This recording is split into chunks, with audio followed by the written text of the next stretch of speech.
Nosso grupo tem como tema Tecnologia das Carnes e o subtema Produtos Fermentados. Os componentes do grupo são Adriene Nascimento Gomes, Alana de Santana Souza, Ana Beatriz dos Santos Conceição, Ana Carolina da Silva dos Santos, Bianca Souza de Aguiar, Érica Késia Santos do Amparo, Gustavo Santos de Oliveira e Anne Lima Cardoso. Carnes fermentadas. Assim como o nome sugere, esses são produtos feitos à base de pedaços de carne, sejam elas de suíno ou de bovino, que sofrem fermentação por meio de micro-organismos e posteriormente podem ser cozidas e defumadas. Geralmente são utilizadas bactérias láticas para que ocorra o processo de fermentação. As carnes fermentadas são essenciais para locais de clima quente, já que esses alimentos permanecem estáveis, seguros e palatáveis, mesmo em estocagem prolongada e sem refrigeração. Podemos comprovar isso por meio da teoria dos obstáculos proposta por Leitner. Segundo esse conceito, o esfriamento pode ser substituído, mesmo que parcialmente, por obstáculos ao desenvolvimento microbiano. No caso das carnes fermentadas, isso ocorre por meio da estabilidade microbiológica desses embutidos fermentados, que é adquirida durante o processamento, por uma sequência de obstáculos à sobrevivência e o desenvolvimento dos micro-organismos que vão deteriorar a carne. Ao longo do tempo, diversas pessoas produziram esse tipo de produto, colocando na sua própria carne os condimentos e desenvolvendo métodos exclusivos de elaboração. Atualmente, podemos contar com a alta padronagem desses produtos e tendo diversos tipos de embutidos fermentados. Comumente a gente conhece o salame no mercado, mas alguns outros produtos como copa e os presuntos cru, parma e serrano, entre outros, têm suas características sensoriais, químicas e microbiológicas ditadas pelas etapas de fermentação e secagem. Fermentação. Processo que utiliza o crescimento controlado de micro-organismos selecionados que serão capazes de modificar sua textura, sabor, aroma e ainda suas características nutricionais. Dentre os tipos de fermentação, a lática destaca-se por ser largamente utilizada na preservação dos alimentos. O ácido lático é produzido pela ação das bactérias sobre os açúcares, fornecendo sabor característico ao produto. Pode-se citar como exemplo de produtos oriundos por meio da fermentação lática o queijo e o salame, ambos de origem animal, e também produtos de origem vegetal, como picles e azeitonas. A fermentação de produtos pouco ácidos, como leites e carnes, acontece com o objetivo de aumentar a concentração de micro-organismos fermentadores, diminuir o tempo de fermentação e ainda inibir o crescimento de germes patogênicos e deterioradores. Adiciona-se uma certa quantidade de micro-organismos selecionados, objetivando o início da fermentação. Essa cultura é conhecida como cultura starter ou culturas iniciadoras. Resumindo, as culturas iniciadoras são responsáveis pela diminuição do tempo de fermentação, conformidade do produto e controle do metabolismo bacteriano, e assim propicia a melhoria das características sensoriais, como sabor, aroma e textura. São capazes também de auxiliar no processo de cura biológica, reduzir os riscos de perda, aumentar a garantia de segurança do produto e a uniformização dos lotes de produção. A embalagem. Geralmente, as carnes fermentadas são embaladas a vácuo. Mas o que seria embalagem a vácuo? Bem, esse é um processo de empacotamento que envolve a retirada de todo o ar presente dentro do invólucro. Isso impede que o alimento entre em contato com o oxigênio. E é aí que está a importância dele, já que esse tipo de embalagem aumenta o tempo de prateleira do produto e leva uma qualidade de mercadoria maior para o consumidor. Pensando nos benefícios, a gente pode citar vários, mas eu vou falar apenas de dois: a conservação e a rentabilidade. Como falamos antes, esse alimento ele não vai entrar em contato com ar. Dessa forma, a sua perecibilidade vai ser menor. E esse tipo de embalagem, se mantida em refrigeração, consegue aumentar ainda mais esse tempo de prateleira. Dessa forma, tanto sabor como textura e cor, eles se mantêm intactos por mais tempo. Alguns ingredientes para a conservação de carnes. Os nitritos e nitratos de sódio e de potássio são especialmente usados em sal de cura em mistura com cloreto de sódio, onde são injetados de forma de solução em pernis, palhetas e outros produtos carneiros. A adição de nitritos e de nitratos em carne e derivados está também associada à obtenção de cor, sabor, textura, além de servir como antioxidante. Reage com o pigmento da carne, a mioglobina, para formar a cor característica da carne curada.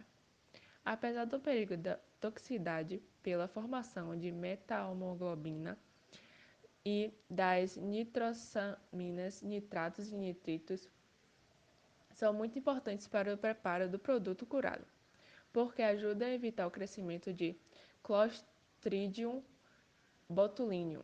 O nitrito não evita a germinação dos poros, apesar da concentração muito alta de inibe a germinação de esporos, mas evita o crescimento de esporos germinados, inibindo a utilização de células vegetativas e mais ativos na anaerobiose. Existem alguns métodos para a preservação do produto. Aqui destacamos 7. O primeiro é a cura, que é a conservação de um produto por um período de tempo mais longo pela adição de sal, compostos fixadores de cor, como nitratos ou nitritos, açúcar e condimentos, onde também ela é obtida a melhora das propriedades sensoriais, com o sabor e o aroma mais agradável, a coloração mais avermelhada ou rosa atraente. Essa concentração de cada agente de cura depende muito da natureza do alimento e da tecnologia que é aplicada nele. A segunda é a moagem e a mistura. A moagem ela consiste na subdivisão da matéria-prima em partículas, proporcionando melhor homogeneização do produto final e maior exposição das proteínas. No caso dos embutidos de massa grossa, como a linguiça e o salame, durante essa operação, as temperaturas elas relativamente são baixas, que auxiliam na obtenção de partículas com forma geométrica mais definida e evita assim o esmagamento da gordura. Já os embutidos de massa fina, elas necessitam de maior grau de subdivisão de partículas para melhorar a extração de proteínas solúveis em sal e também a formação do completo encapsulamento das partículas de gordura. Já a mistura, ela é bastante utilizada para melhorar a homogeneidade de diversos componentes da formulação e que deve encontrar previamente nas dimensões desejadas para a mistura. Os produtos eles sofrem esse processo antes que aconteça o embutimento. O terceiro ponto é o cozimento. O cozimento ele pode causar alterações físicas evidentes devido à coagulação das proteínas na superfície da carne e à mudança da cor vermelha para a cor cinza ou marrom acinzentado. O quarto é a emulsão. A emulsão ela é definida como a mistura dos líquidos imiscíveis, sendo um disperso no outro.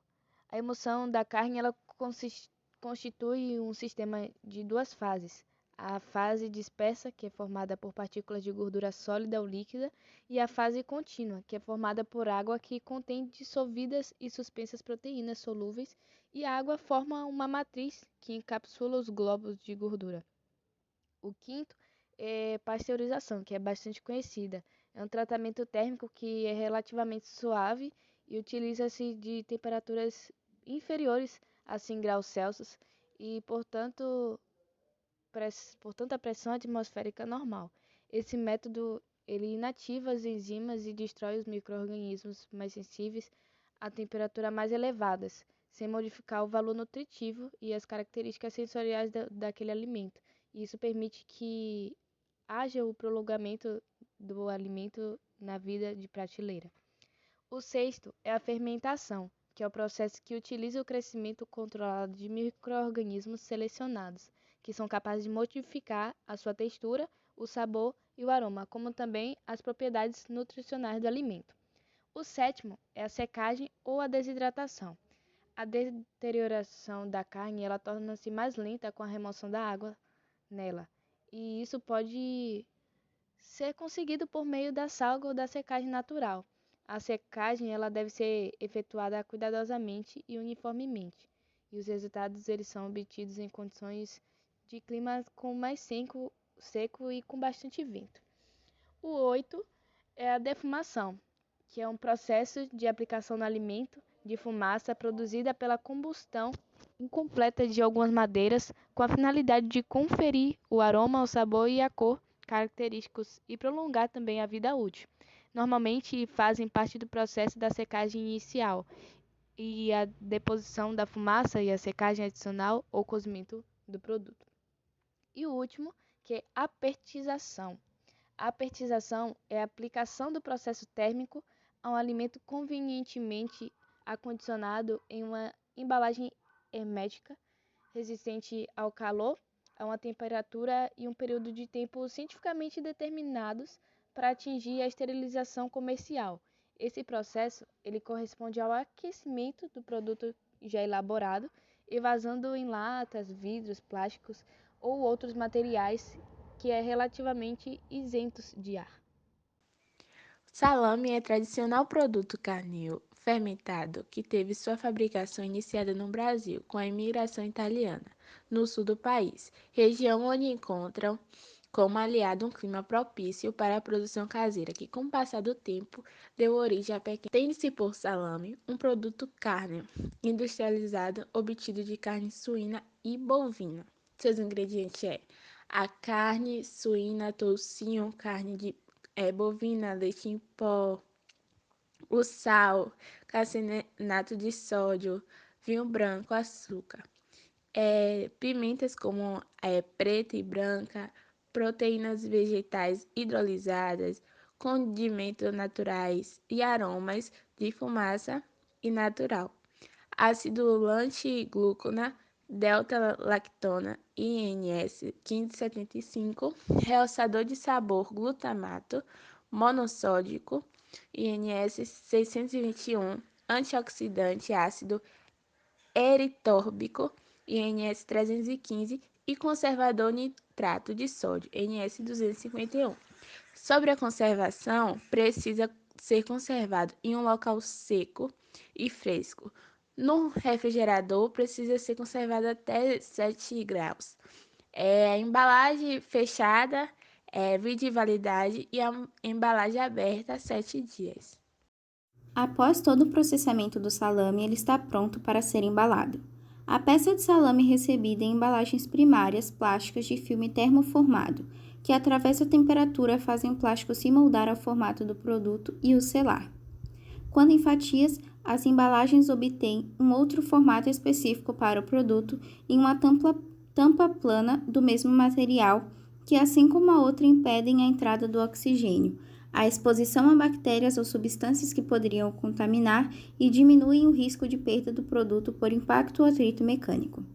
Como os consumidores são atraídos pelo que vem, é importante exibir o logotipo da marca e o rótulo com informações como ingredientes, datas de fabricação e validade, bem como o valor nutricional.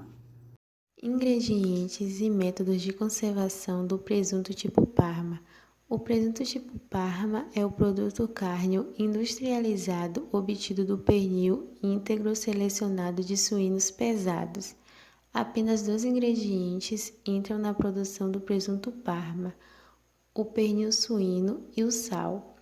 O presunto Parma deverá ser conservado no refrigerador, dentro de um recipiente ou até mesmo coberto com a película aderente. Além disso, deve-se evitar o contato com ar e refrigerá-lo em uma temperatura entre 0 e 4 graus. Em relação à embalagem do presunto Parma, após o seu fatiamento e porcionamento, o produto ele segue por uma esteira e é posicionado automaticamente sobre o filme de embalagem, e logo em seguida recebe um filme superior. Nessa etapa, a embalagem primária é selada e o vácuo é aplicado. As embalagens primárias são compostas por filme multicamadas, que objetivam impedir a passagem do ar e umidade pelas camadas. Depois disso, as embalagens são agrupadas e acondicionadas em caixas de papelão ondulado, que permanecem por 24 horas na câmara de estocagem sobre um pallet a temperatura de 10 graus Celsius, aguardando a revisão para serem liberados para expedição. Logo, por conta do presunto Parma ele ser embalado em atmosfera protetora, ele acaba possuindo uma vida útil de prateleira bastante estendida. Este foi o nosso trabalho sobre produtos fermentados. Espero que tenham gostado e muito obrigada pela atenção.